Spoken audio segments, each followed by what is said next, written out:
Hindi halos pansin ni Mucha ang nararamdamang sakit, sa pagitan ng mga hita niya pagkagising. Nag-init ang pisngi niya nang bumaling siya ng tingin, at ang himbing na si Raynil ang nasa tabi niya. Tingnan lang niya ang labi nito ay kinikilig na siya. Pinaligaya siya ni Raynil, at hinding-hindi ni Mucha malilimutan ang pangyayaring ito sa buong buhay niya. Dahan-dahan siyang bumaba ng kama. Kinuha niya ang t-shirt at shorts, na ipinantulog niya at isinuot iyon. Hindi na siya nag-abala pang magsuot ng panloob. Maliligaw din naman siya. Sa salas, kagat-labing dinampot niya ang mga damit nila ni Raynil na hinubad nila kanina sa parteng iyon ng kondo. Ini-off din niya ang TV, na nakaligtaan na rin pala nilang gawin. Papunta na sana siya ng banyo nang makarinig siya ng malalakas na katok, pati ang kakaibang pagtawag ng pangalan niya. Mucha. Iisang tao lang naman ang tumatawag sa kanya ng ganoon. Si Keith Grisham. Tarantang napatakbo siya sa may pinto. Mayroong silaipan doon. Hindi nga siya nagkamali, si Keith nga ang nasa labas. Pero anong ginagawa nito sa kondo ni Raynil? At paano nito nalaman na nandito siya? At ang pinaka-importante, anong ginagawa nito sa Pilipinas? Dapat ay nasa Amerika na itong muli. Dapat ba niyang buksan ang pinto at patuloyin ito? Hindi niya ito bahay. Pero malaki ang utang na loob niya kay Keith. Wala naman sigurong masamang mangyayari kung pagbubuksan niya ito ng pinto. Mucha, I missed you so much. Halos mapisat si Mucha sa higpit ng pagkakayakap nito nang pagbuksan niya ito ng pinto. Pinilit naman niyang makawala rito. Why are you here, Keith? Because I've been trying to locate you for days. It has been weeks, months that have passed, but I couldn't forget you. I think I've fallen in love with you. When you didn't come that Tuesday night, I thought I was going crazy. I can't help but think about you all the time, even if I was with other women, with other beautiful women. Dumukot ito sa bulsa ng pantalon nito at naglabas ng singsing. So, Mucha, I wanna to ask you, will you marry me? Siya namang pagbukas ng pinto sa kwarto. What is this? Tanong ni Raynil na halatang nawala ang antok sa nadat ng eksena. Nagpalipat-lipat ng tingin si Keith sa kanya at kay Raynil. Are you two? The people at the hotel said that you were just tour in Manila with your family. Hindi ko. I don't get it, naguguluhang sabi ni Mucha kay Keith. You said I did not went to your room. I did. You gave me a letter, di ba? Remember, with the $5,000. You say in the letter that you want to give me the money. Ito man ay nagmukhang naguluhan din. What money? I didn't give you any money. Our agreement was that you'll go up my room, but I did went to the hotel. You say in the letter, tumapak papalabas ng kwarto si Raynil na nagpatingin sa kanila ni Keith dito. It was me who wrote the letter, Mucha. The money came from me as well, and not from Keith. Hindi makapaniwala si Mucha sa narinig. Kay Raynil galing ang sulat. Pati na rin ang perang nakalakip doon. Bakit nito ginawa iyon? Animo na basa ni Raynil ang mga tanong sa isip niya. Ayokong mapariwara ka. That man's a good-for-nothing bastard who thinks everything is for sale and everything can be bought. Naintindihan na rin sa wakas ni Keith ang mga pangyayari. You fucking. You tricked me. And Mucha too. Do you feel like King Arthur now, man? Sinugod nito si Raynil. Hindi naman ito inurungan ng lalaki. Napatili si Mucha nang magpambuno ang dalawa sa harap niya. You wanted Mucha for yourself, you self-righteous, patuloy na sigaw ni Keith. Mas malaki itong dihamak kay Raynil, at kahit na malaki rin naman ang katawan ni Raynil, halatang mabubugbog sarado ito ni Keith kung hindi siya gagawa ng paraan. Pumikit siya, sabay sinugod niya ng yakap si Raynil. Alam niyang hindi siya kayang saktan ni Keith, at kung kailangan niyang iharang ang sarili niyang katawan para kay Raynil, gagawin niya. Huwag kang makialam dito, Mucha, matigas ang boses na sabi ni Raynil, pilit inaalis ang pagkakayakap niya rito. Do you love him that much, Mucha? That you're willing to get yourself hurt just to save that bastards? Humihingal na sabi ni Keith sa kanya. Napahikbi siya, sabay ng pagtulo ng luha niya. Keith, get out, please. I'm sorry, really sorry, for everything. Bumitaw siya kay Raynil at yamakap sa bewang ni Keith. Hinailan niya ang manggas ng damit nito para yumuko ito, at dinampyan niya ito halik sa pisngi. I'm sorry talaga. Hindi ito nagsalita. Ilang saglit na namayani ang katahimikan sa kanilang tatlo. Maya-maya ay kinabig siya ni Keith at hinalikan siya sa tuktok ng ulo, at pagkatapos ay tumalikod na ito sa kanila. Walang lingon-likod itong lumabas ng kondo. Nilinganimot siya si Raynil. May dugo pa ang gilid ng labi nito ngunit animo hindi nito pansin iyon. Nakatingin lamang ito sa kanya, hindi niya mabasa ang emosyon na nakabalatay sa mukha nito. Pinahid niya ang mga luha sa pisngi niya. Sa pagitan ng paghikbi niya ay sinumbatan niya ito. Kaya ka pala pumayag na dito kami tumuloy sa kondo mo. Kaya pala hinayaan mong may mangyari sa atin. Patas na ba tayo? Sulit ba ang ibinayad mong 200,000? Tinalikuran ni Mutya si Raynil at tumungo siya sa kwarto. It's not what you're thinking, anito habang sumusunod sa kanya. What are you doing? Kondo mo ta. Kami ni na Lola at Bekoy ang aalis. Hindi ko kayang makita at makasama ka pa. At mag-i-immediate resignation na rin ako sa palazzo. Tuloy-tuloy ni Mutya na sabi habang ipinapasok sa mga dala nilang bag ang mga nakakalat na damit at gamit nila. Narinig niya ang pagbuntong hininga ni Raynil. Kung galit ka sa akin, wag mong idamay si Lola Andeng at Bekoy. We both know how much they are enjoying their stay here. Ako na lang ang aalis. Mahihirapan pa kayong maglipat ng gamit at maghanap ng hotel. Nag-iwas si Mutya ng tingin ng isuot ni Raynil ang hinubad nitong pantalon at damit kanina. I'll just send someone who could drive you guys around the metro. Wag mo nang intindihan ang bayad, ako nang bahala. For the condo, you can just leave the keys to the receptionist at the ground floor on Sunday.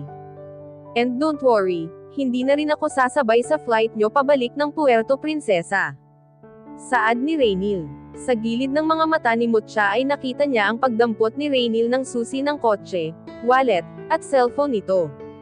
Susunduin ko lang sina Lola Andeng at Bekoy. I'll tell them na may business meetings akong pupuntahan kaya hindi na ko makakasama sa inyo. Take care of them. Take care of yourself. Pagkasabi niyo ay narinig na ni Mutya ang paglapat ng pinto, tanda na lumabas na ito ng kondo. Take care of yourself. Palagi iyong sinasabi sa kanya ni Raynil. Sinabi nito iyon sa kanya pagkatapos nilang matrap sa elevator, sa sulat ni Keith na ito pala ang gumawa, at ngayong gulong-gulo ang isip niya dahil dito. Isang malaking kalokohan na bil-inan siya ni Raynil na ingatan ang sarili niya, dahil ito mismo ang sanhi na ngayon ay labis-labis na pagsakit ng kalooban niya. Pinaniwalaan ni na Lola Andeng at Bekoy, na may aasikasuhing business deals at meeting si Raynil kaya hindi na sila masasamahan ng mga ito. Ang hindi pinaniwalaan ng mga ito ay ang pagsasabi ni Mutya, na okay lang siya kahit na mukha naman siyang negosyanteng naloko ng pyramiding scam.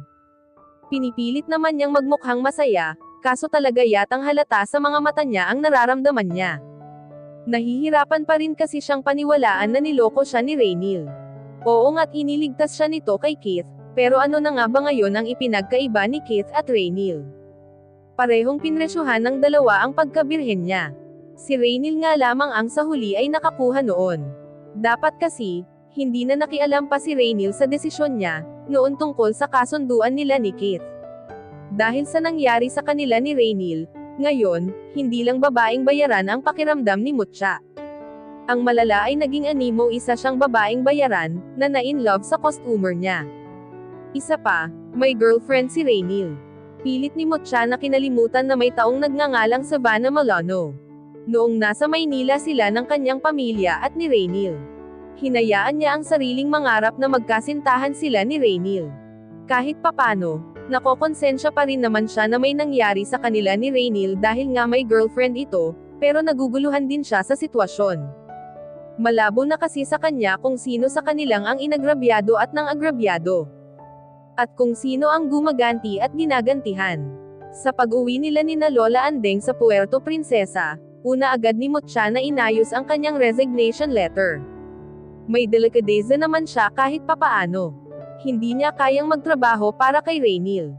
Hindi niya kayang nakikita ito araw-araw. Pati na rin si Savannah. Maging ang pamilya ni Raynil. Ngunit lubhang naging mabait sa kanya ang mga Arastia, lalo na sina Doña Cynthia at Faena, at hindi siya ingrata para kalimutan ang kabutihan ng mga ito sa kanya. Sana magkaroon siya ng pagkakataon at lakas ng loob na sabihin sa mga ito ang nangyari sa pagitan nila ni Rhaenys, para maintindihan ng mga ito kung bakit gusto niyang dumistansya sa sinumang nagtataglay ng apelidong Arastia. Lunes ng umaga nang ibigay ni Mutya ang resignation letter niya sa supervisor niya. Ikinagulat nito iyon at sinabing hintayin muna nila si Rhaenys, na hindi pa pala dumarating mula Maynila. Nang sabihin niya rito na nagpaalam na siya ng personal kay Rhaenys, ay tinawagan nito iyon sa cellphone at kinumpirma ang sinabi niya. At kagaya ng inaasahan, pinayagan siya ni Rhaenys na mag-resign. Ikinagulat iyon ng mga kasamahan niya, lalo na't ang pagkakaalam ng mga ito ay sinamahan pa sila ni Rhaenys sa Maynila. Pinilit siya ng Ming Ato na magkwento kung bakit biglaan ang pag-alis niya. Ngunit nakiusap na lamang si Mutya sa mga ito na intindihin siya kung hindi man siya makapagpaliwanag sa mga ito, at humingi na rin siya ng tulong kung may alam ang mga ito na trabahong maaari niyang pasukan. Isa sa mga ito ang nagsabi ng nangangailangan daw ng taga-housekeeping ang Amaze Hotel, isang 3-star hotel na ilang block lang mula sa Palazzo Arastia. Kinukuha raw kasi ito ng pinsan nito doon, ngunit mas pinili ng kasamahan niya na manatili sa palazzo, dahil mas maganda ang sweldo roon at naging parang kapamilya na nito ang mga kasamahan. Sinubukan naman ni Mutya na mag-apply sa Amaze, at dahil na rin sa naging training at experience niya sa palazzo, ay agad siyang natanggap roon. Pinagsisimula na siya sa susunod na linggo kaagad nang nag-interview sa kanya. Ngayon, ang sunod naman niyang kailangang gawin ay sabihin sa lola andeng niya, na sa ibang hotel na siya magtatrabaho. At pagkatapos, ang sunod naman niyang kailangang gawin ay burahin sa sistema niya si Rhaenys, si Savannah, si Keith, at ang lahat ng hindi magandang pangyayari sa buhay niya nitong mga nakaraang buwan. Gusto niyang magsimula muli. May bukas pa ang theme song ngayon ng buhay ni Mutya. Muling binasa ni Mutya ang nakasulat sa may pakete. Malinaw ang nakasaad doon kung paano malalaman kung positive o negative ang resulta, kasing linaw ng 2 linya sa pregnancy test na binili ni Idlin para sa kanya.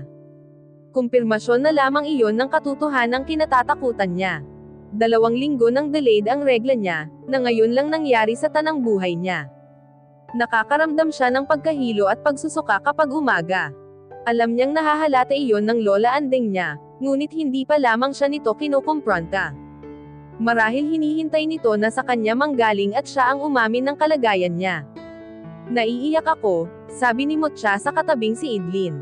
Nasa labas sila ng CR ng bahay ng mga ito at parehong nakatitig sa resulta ng pregnancy test. Hindi pa dumarating galing trabaho ang mga magulang nito, gayon din ang mga kapatid nitong kasama sa bahay, kaya't malaya silang nakapag-usap tungkol sa sitwasyon niya. Hinagod naman ni Idlin ang likod niya. Sabihin mo na yan kay Rhaenys. 2 naman kayong gumawa niyan. Umiling si Mutya. Hindi naman ganon kadali yon.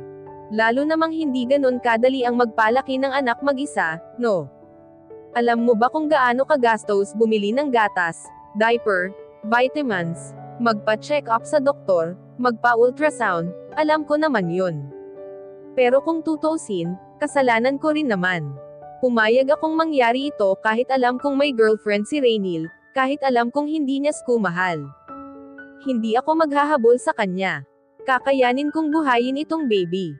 Napapalatok ang kaibigan niya. Kung sa ibang babae nangyari yan, nasa harap na siya siguro ngayon ng gate ng mga Arastia, at nagsisisigaw na panagutan siya ni Rhaenys. Kung gagawin mo iyon, para kang nanalo ng jackpot sa loto. Bumuntong hininga si Mutya. Tapos na ako sa pagpili ng kung anong desisyon ako magkakaroon ng malaking pera. Napapahamak ako dyan. Mas gusto ko ngayon na simple ang buhay ko. Nakakaraos naman kami ni na Lola at Bekoy, kagaya ng dati. Alam mo, malalaman at malalaman din iyan ni Rhaenys at ng biyenan mong Hilaw. Ni hindi lumipas ang 1 linggo na hindi ka dinadalaw nun. Nagkibit balikat si Mutya. Sasabihin ko na lang na may nangyari sa amin ni Keith. Nanlaki ang mga mata nito. Ano ka ba? At paano mo ipapaliwanag kung bakit hindi blue ang kulay ng mata at blonde ang buhok ng anak mo, Aber? Sasabihin ko nagmana yung baby ko sakin. Malakas ang dugo ng mga Atrehenyo. At kung carbon copy pala yan ni Raynil, edi sasabihin ko na paglihihan ko si Raynil. Bumuntong hininga siyang muli. Wag muna nating pag-usapan yan. Nalulungkot ako lalo. Oo nga pala, bawal ma-depress ang buntis. Humalukip-kap ito. Anong gusto mong gawin natin? Nag-isip si Mutya. Gusto ko ng manggang hilaw na matamis. Ano? San naman tayo makakahanap nun? 3 araw matapos makumpirma ni Mutya na buntis siya, pakiramdam niya ay dumb-able na agad ang laki ng tiyan niya. O siguro, lumalakas lang talaga siyang kumain. Sa isip niya kasi, kailangan kain ng pandalawahang tao lagi. Sabi ni Idlin, kailangan daw niya maghanda dahil sa darating na mga buwan, mas lalong maraming pagbabago ang mangyayari sa kanyang katawan. Sa totoo lang, hindi alam ni Mutya kung handa na ba siya sa mga pagbabagong iyon. Kailangan pa niyang kausapin ang kapatid na si Bekoy at ang lola nila para makasama niya ang mga ito sa paghahanda, lalong-lalo na sa gagawing pagfiesta ng bibig ng mga tsismosa nilang kapitbahay, dahil sa pagbubuntis niya ng walang asawa. Isipin kaya ng mga ito na si Raynil ang tatay ng dinadala niya. Pinilit niyang umaktong normal sa trabaho niya sa Amaze Hotel, kahit walang oras na hindi niya naisip ang tungkol sa kalagayan. Pina-practice niya kasi sa isip kung paano aamin kay Lola, kay Bekoy, sa supervisor niya, sa mga kapitbahay na siguradong pagbubulungan ang magiging paglobo ng tiyan niya.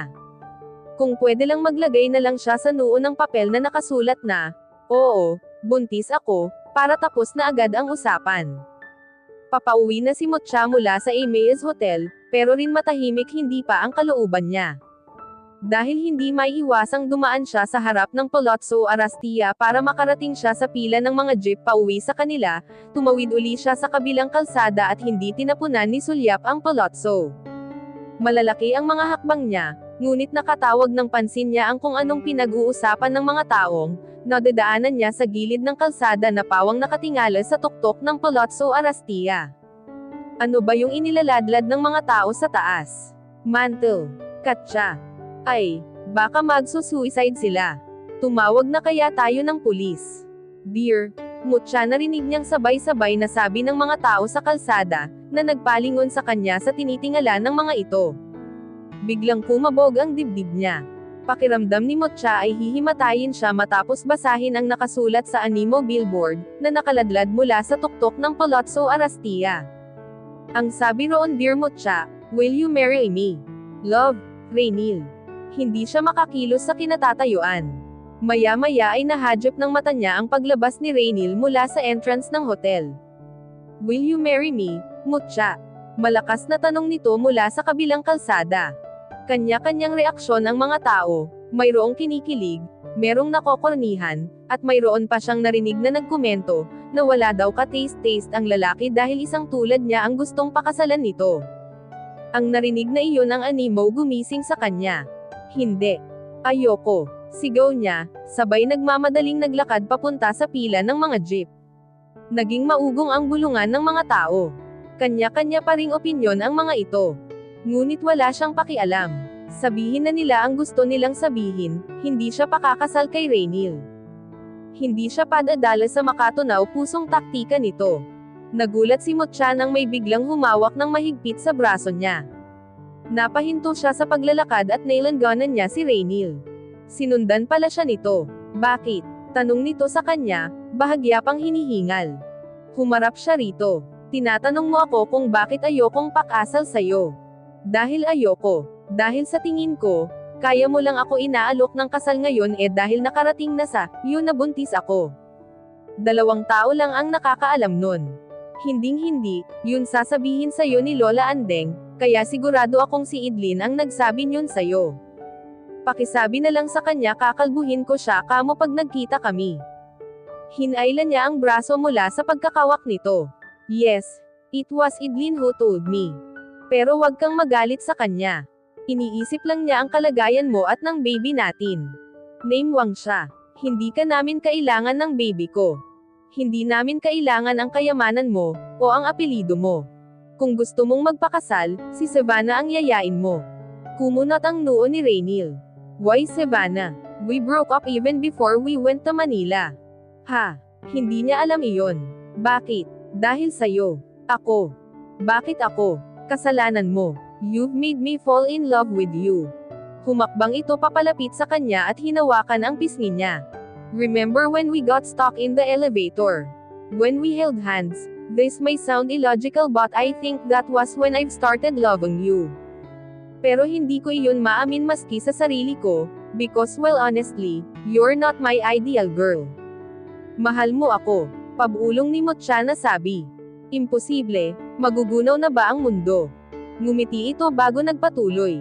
Hindi ko mapigilan ang sarili ko from wanting to protect you always. And I wanted to hate you for it, pero hindi nangyari.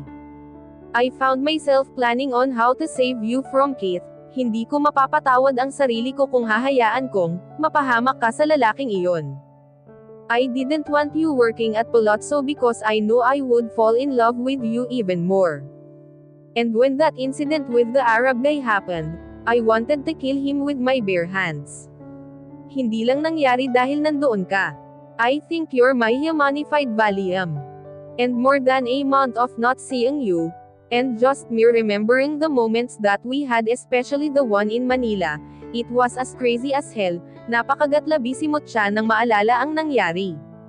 Yung nangyari sa atin, sa kondo mo. Nangyari iyon, hindi dahil sa ibinigay mo saking mahigit 200,000. Umiling ito. Nangyari yon dahil mahal kita. And you well worth more than 200,000. In fact, you worth more than all the money in this world combined. Pero hindi ko iyon kayang ibigay sa'yo. Ang kaya ko lang ibigay sa'yo, yung puso ko. Would that be enough? Hindi na si Mutya nagpakipot pa. Yamakap na siya rito ng mahigpit. I love you, Rainil. At parang ang hirap paniwalaan na mahal mo rin ako. Nangyayari pala sa totoong buhay ang mga fairy tale. Gumanti naman ito ng yakap sa kanya. I'm sorry kung na-delay ang happy ending mo. Kinailangan pa kasi akong sabihan ng fairy godmother Idlin mo para ma-realize ko, na pinahihirapan ko lang ang sarili ko sa hindi pag-amin ng totoong nararamdaman ko. Sana mapatawad mo ako at ng baby natin. But I promise to be with the two of you from this day on. I love you both so much.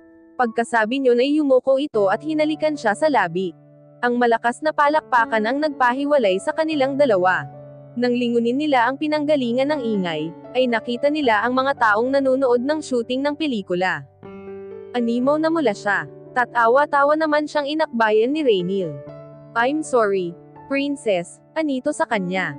But I guess it runs in the blood that the Arastia men profess love and propose marriage with flair. Hinawakan ni Rainil ang kamay niya. Halika na nga at ibalita na natin ito sa mga pamilya natin. Well, you already know how much my family loves you. So I expect mo na ang excitement nila sa kasal natin at sa baby natin. Tumawa si Mutya. Ang bait-bait nga nila sa akin lahat.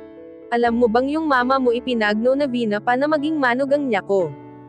Ah, talaga? Well, at least hindi ka na mamamroblema sa mga magiging biyenan mo dahil mahal ka nila. Tumango siya. Pero Rainil, hindi ka ba nahihiya na yung mapapangasawa mo, hindi man lang nakatapos, ses? Putol ni Rainil sa sinasabi niya. Tanggap ko at mahal ko kung ano ka. At kung meron mang magsasalita against you, ako ang unang-unang makakaaway nila. Salamat, Rainil. Salamat kasi lagi mo akong pinoprotektahan at pinagtatanggol. Ngumiti ito.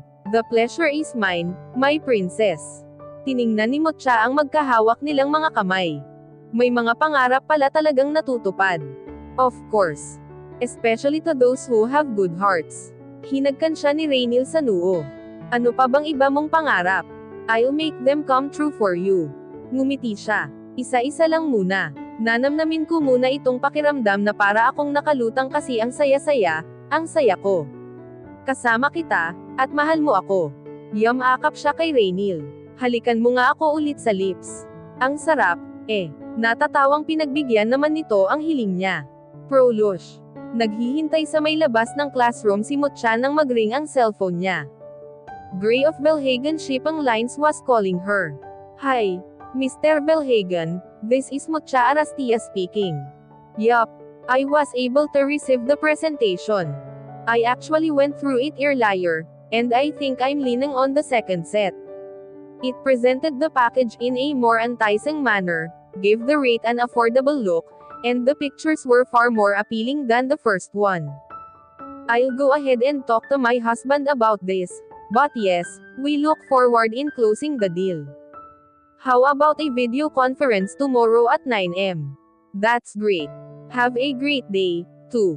She ended the call just in time for Yanni to come out of the classroom. Mama, tumakbo ito sa kanya at yamakap. Nakangiting sinalubong niya ang anak at yamakap din dito. How was school, sweetie? I got a star from Teacher Pam. Will you buy me an ice cream now? I have 3 stars in a row. Yes, we'll buy you ice cream today. Your dada's waiting at the car. Jollibee or McDo? Jollibee. Sigaw nito. Tumawa si Mutya. Mukhang nakuha ng anak niya ang taste buds niya. Magkahawak kamay silang naglakad papunta sa kung saan nagpark si Raynil. Mama, sabi ng classmates ko, poor daw tayo kasi hindi mo ako kayang ibili ng ice cream everyday, pagsusumbong ni Yanni. She laughed. Yanni, honey, tell your classmates, hindi masarap ang ice cream kapag araw-araw kang kumakain ng ice cream. You will not like it anymore. Do you want that to happen? Umiling ito. No, I don't want that to happen. I love ice cream. I'll buy 7 ice creams in Jollibee. Nagbilang ito sa daliri. 1 for you, 1 for Dada, 1 for Tito Bekoy, 1 for Grandma Andy, 1 for Grandma Cynthia, 1 for Grandpa Ram and 1 for me. That's 7. Nakarating na sila sa wakas sa kotse nila. Sinalubong sila ni Raynil. Tuwang-tuwang ipinagmalaki ni Yanni sa daddy nito ang star na nakuha nito, at nagsumbong din dito tungkol sa sinabi ng mga classmate nito rito, at ikinwento rin pati ang naging sagot niya. Nakangiti naman si Raynil habang nakikinig sa anak nila. Raynil had Yanni seated at the back seat as he fixed their daughter's seatbelt. Siya naman ay sa passenger seat na umupo. Nang makaupo na si Raynil sa driver's seat ay nilinggan niya ito. Han, parang gusto kong mag-enroll ng MA in Business Management this second semester. Kahit mag-take muna siguro ako ng 4 to 6 units. What do you think? She asked him as they wore their seatbelts. Well, I think that's great, Han. You know that I'm always here to support you in the things you'd like to do. He smiled at her and kissed her lightly on the lips. Dada, sigaw ni Yanni na ikinalinggan nilang mag-asawa rito. You shouldn't kiss mama every day. She might get tired of you. Nagkatinginan silang mag-asawa at pagkatapos ay napatawa na lamang silang dalawa ng malakas. Takang-taka naman si Yanni na nakatingin sa kanilang dalawa. Nilinggan ni Raynil ang anak nila. Okay, sweetie, what Dada's going to do since I kissed mama today sa lips, tomorrow sa cheeks naman ni mama, then next day sa nose, then next day, sa eyes naman. Would that be okay? Tumango ito. Yes, Dada, that's okay. Muli silang nagkatinginan ni Raynil at nagkatawanan. Kinuha ni Raynil ang kamay ni Mutya at pinisil, bago nito ini-start ang kotse. And she couldn't help but smile as her heart got filled with happiness, contentment and love. Who said that fairy tales didn't happen in real life? It happened to her. At dito na po nagtatapos ang huling kabanata ng ating kwento. At sanay muli niyo po akong samahan sa mga susunod pang kwentong pag-ibig,